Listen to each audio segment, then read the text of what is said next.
Hello, എല്ലാവർക്കും LLB ജംഗ്ഷന്റെ പുതിയൊരു വീഡിയോയിലോട്ട് സ്വാഗതം. ഇന്ന് നമ്മളിവിടെ ഡിസ്കസ് ചെയ്യാൻ പോകുന്നത് section 48 and section 49 of Indian evidence act 1872നെ പറ്റിയിട്ടാണ്. റെലവൻസി ഓഫ് എക്സ്പേർട്ട് ഒപ്പീനിയൻ സീരീസിലെ മൂന്നാമത്തെ വീഡിയോ ആണിത്. അപ്പോൾ നമുക്ക് വൈകിക്കാണ്ട് ടോപ്പിക്കിലോട്ട് പോവാം. ആദ്യമായിട്ട് നമ്മളിവിടെ നോക്കാൻ പോകുന്നത് സെക്ഷൻ 48 ആണ്. Relevancy of opinion as to existence of right or custom. When the court has to form an opinion as to the existence of any general custom or right, the opinion of the persons who are in a position to know about its existence are relevant. ഇവിടെ എന്താണ് പറഞ്ഞിട്ടുള്ളത്? കോടതിക്ക് ഒരു particular custom, അതായത് ഒരു particular general custom അല്ലെങ്കിൽ general right exist ചെയ്യുന്നുണ്ടോ ഇല്ലയോ എന്നുള്ളതിനെ പറ്റിയിട്ട് ഒരു ഒപ്പീനിയൻ ഫോം ചെയ്യണം. സോ അതിനു വേണ്ടിയിട്ട് കോടതിക്ക് സഫിഷ്യന്റ് ഇൻഫർമേഷൻ ലഭ്യവും അല്ല. സോ അങ്ങനെയുള്ള ഒരു അവസ്ഥയിൽ ഏതെങ്കിലും ഒരു പെർട്ടിക്കുലർ പേഴ്സൺ വന്ന് പറയുകയാണ്, അതായത് ഇന്ന ഒരു ജനറൽ കസ്റ്റം അതല്ലെങ്കിൽ ഒരു ജനറൽ റൈറ്റ് എക്സിസ്റ്റ് ചെയ്യുന്നുണ്ട്, അതല്ലെങ്കിൽ ഇങ്ങനെ ഒരു കസ്റ്റം എക്സിസ്റ്റ് ചെയ്യുന്നില്ല, അതല്ലെങ്കിൽ ഒരു പേഴ്സൺ വന്നിട്ട് പറയാണ് ഇന്ന പേഴ്സൺസിന് ചിലപ്പോൾ ഈ ഒരു പെർട്ടിക്കുലർ ജനറൽ കസ്റ്റം അല്ലെങ്കിൽ ജനറൽ റൈറ്റ് എക്സിസ്റ്റ് ചെയ്യുന്നുണ്ടോ ഇല്ലയോ എന്നുള്ളതിനെ പറ്റിയിട്ട് ഇൻഫർമേഷൻ തരാൻ കഴിയും എന്ന് പറയുകയാണ് എന്നുണ്ടെങ്കിൽ ആ പെർട്ടിക്കുലർ പേഴ്സന്റെ ഒപ്പീനിയനെ റെലവന്റ് ഫാക്റ്റ് ആയിട്ട് കണക്കിലെടുക്കും എന്നാണ് ഇവിടെ പറഞ്ഞിട്ടുള്ളത്. സോ ഒന്നുകൂടിയും പറയാണ്, ഒരു പെർട്ടിക്കുലർ കസ്റ്റം, ഒരു പെർട്ടിക്കുലർ ജനറൽ കസ്റ്റം അല്ലെങ്കിൽ ഒരു ജനറൽ റൈറ്റ് എക്സിസ്റ്റ് ചെയ്യുന്നുണ്ടോ എന്നുള്ളതിനെ പറ്റിയിട്ട് കോർട്ടിന് ഒരു ഒപ്പീനിയൻ ഫോം ചെയ്യണം. ബട്ട് അതിനാവശ്യമായിട്ടുള്ള സഫിഷ്യന്റ് ഇൻഫർമേഷൻസ് ഒന്നും കോർട്ടിന്റെ കയ്യിൽ ഇല്ലതാനും. സോ അങ്ങനെ ഒരു അവസ്ഥയിൽ ഏതെങ്കിലും ഒരു പെർട്ടിക്കുലർ പേഴ്സൺ വന്നിട്ട് പറയുകയാണ് ഇങ്ങനെ ഒരു കസ്റ്റം അല്ലെങ്കിൽ ഇങ്ങനെ ഒരു റൈറ്റ് എക്സിസ്റ്റ് ചെയ്യുന്നുണ്ട്, അതല്ലെങ്കിൽ ഇങ്ങനെ ഒരു റൈറ്റ് എക്സിസ്റ്റ് ചെയ്യുന്നില്ല, അതല്ലെങ്കിൽ ഒരു പെർട്ടിക്കുലർ പേഴ്സൺ വന്ന് കോടതിയുടെ മുൻപിൽ പറയാണ് ഇന്ന ഒരു പേഴ്സണ് ഈ പെർട്ടിക്കുലർ കസ്റ്റം അതല്ലെങ്കിൽ പെർട്ടിക്കുലർ റൈറ്റ് എക്സിസ്റ്റ് ചെയ്യുന്നുണ്ടോ ഇല്ലയോ എന്നുള്ളതിനെ പറ്റിയിട്ടുള്ള ഇൻഫർമേഷൻസ് തരാൻ കഴിയും എന്നുള്ളത്. സോ അങ്ങനെ ആ ഒരു പേഴ്സൺ കോർട്ടിന് മുൻപിൽ വന്ന് കൊടുക്കുന്ന ആ ഒരു ഒപ്പീനിയനെ റെലവന്റ് ഫാക്റ്റ് ആയിട്ട് ട്രീറ്റ് ചെയ്യും എന്നാണ് സെക്ഷൻ 48ന്റെ അണ്ടറിൽ പറഞ്ഞിട്ടുള്ളത്.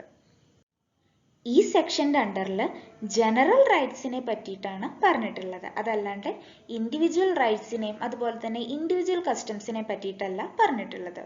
സോ അതുകൊണ്ട് തന്നെ ജനറൽ കസ്റ്റം അതല്ലെങ്കിൽ ജനറൽ റൈറ്റ് എന്താണെന്നുള്ളത് ഈ സെക്ഷന്റെ അണ്ടറിൽ തന്നെ ഒരു എക്സ്പ്ലനേഷൻ വഴി കൊടുത്തിട്ടുണ്ട്. അതായത് ഒരു considerable class of persons practice ചെയ്തു വരുന്നത്, അതല്ലെങ്കിൽ ഒരു കൺസിഡറബിൾ ക്ലാസ് ഓഫ് പേഴ്സൺസിന് അറിയാവുന്ന, അതായത് കോമൺ ആയിട്ട് അവർക്കൊക്കെ അറിയാവുന്ന തരത്തിലുള്ള ഒരു റൈറ്റ്സിനെയും അതുപോലെ തന്നെ കസ്റ്റംസിനെയും ഈ ജനറൽ കസ്റ്റംസ് അല്ലെങ്കിൽ ജനറൽ റൈറ്റ്സ് എന്ന് പറയുമെന്നാണ് ഈ എക്സ്പ്ലനേഷനിൽ പറഞ്ഞിട്ടുള്ളത്. ഈ ജനറൽ കസ്റ്റത്തിന് അല്ലെങ്കിൽ ഈ ജനറൽ റൈറ്റിനെ കുറച്ചും കൂടിയും എളുപ്പത്തിൽ മനസ്സിലാക്കാൻ വേണ്ടിയിട്ട് ഞാൻ ഒരു എക്സാമ്പിൾ പറയാം. ഒരു പെർട്ടിക്കുലർ വില്ലേജിലെ വില്ലേജേഴ്സിന് അവിടെയുള്ള ഒരു പെർട്ടിക്കുലർ കിണറിൽ നിന്ന് വെള്ളം എടുക്കാനുള്ള റൈറ്റ് ഉണ്ട്. സോ ഈ വെള്ളം എടുക്കാനുള്ള റൈറ്റ് എന്ന് പറയുന്നത് ഒരു ജനറൽ റൈറ്റ് ആണ്.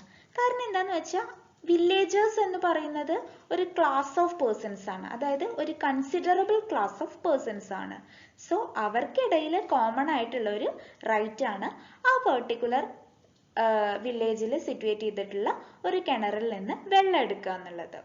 സോ ആ വില്ലേജിലെ വില്ലേജേഴ്സിന് ആ സ്ഥലത്ത് തന്നെ ലൊക്കേറ്റ് ചെയ്തിട്ടുള്ള ഒരു കിണറിൽ നിന്ന് വെള്ളം എടുക്കാനുള്ള ഒരു റൈറ്റ് ഉണ്ട്. ആ റൈറ്റ് എന്ന് പറയുന്നത് ഒരു ജനറൽ റൈറ്റ് ആണ്. ഇനി നമ്മൾ ഇവിടെ നോക്കാൻ പോകുന്നത് സെക്ഷൻ 49 ആണ്. Relevancy of opinion as to usages, tenets etcetera.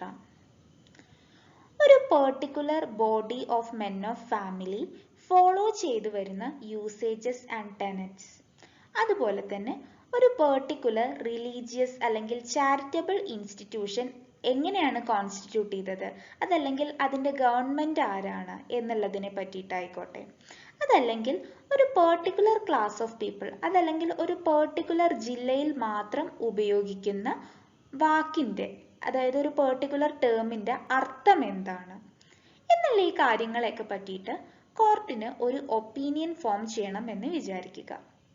So അങ്ങനെയുള്ള സന്ദർഭങ്ങളിൽ ഈ പറഞ്ഞ കാര്യങ്ങളിൽ, അതായത് ഈ യൂസേജസിനെയും ടെനറ്റ്സിനെ പറ്റിയിട്ടും അതുപോലെ തന്നെ constitution and government of these kinds of institution, അതുപോലെ തന്നെ ആ പെർട്ടിക്കുലർ ഡിസ്ട്രിക്റ്റ് അല്ലെങ്കിൽ ആ ഒരു പെർട്ടിക്കുലർ ക്ലാസ് ഓഫ് പീപ്പിൾസിനെ അടുത്തറിയാവുന്ന വ്യക്തികൾ, അതല്ലെങ്കിൽ ഈ കാര്യങ്ങളിലൊക്കെ ഒരു സ്പെഷ്യൽ നോളജ് ഉള്ള വ്യക്തി കൊടുക്കുന്ന ഒപ്പീനിയനെ റെലവൻ്റ് ആയിട്ടാണ് ട്രീറ്റ് ചെയ്യുക എന്നാണ് സെക്ഷൻ 49 അണ്ടറിൽ പറഞ്ഞിട്ടുള്ളത്.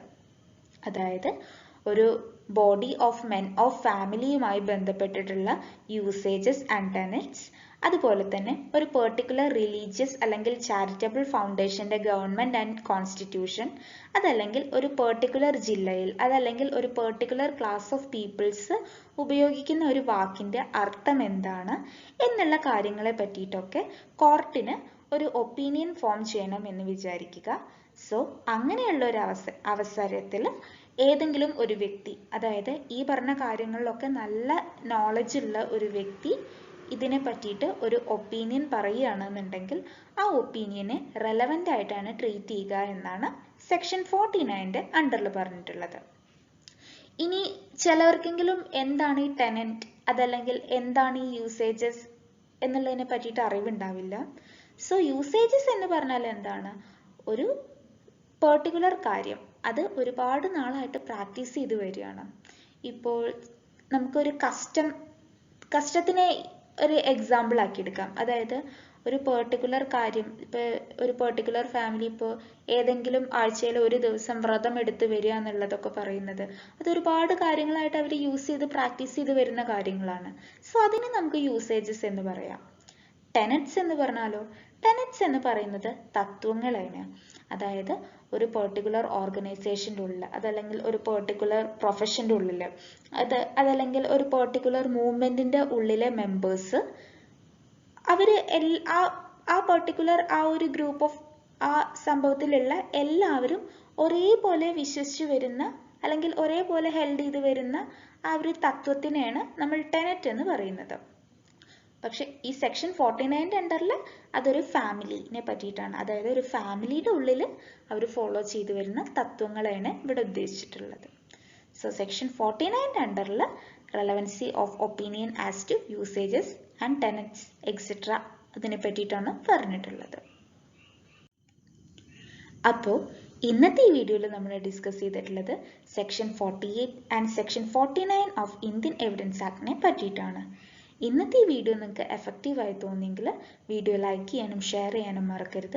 അതുപോലെ ചാനൽ ഇതുവരെ സബ്സ്ക്രൈബ് ചെയ്യാത്തവർ ചാനൽ സബ്സ്ക്രൈബ് ചെയ്യാനും മറക്കരുത്.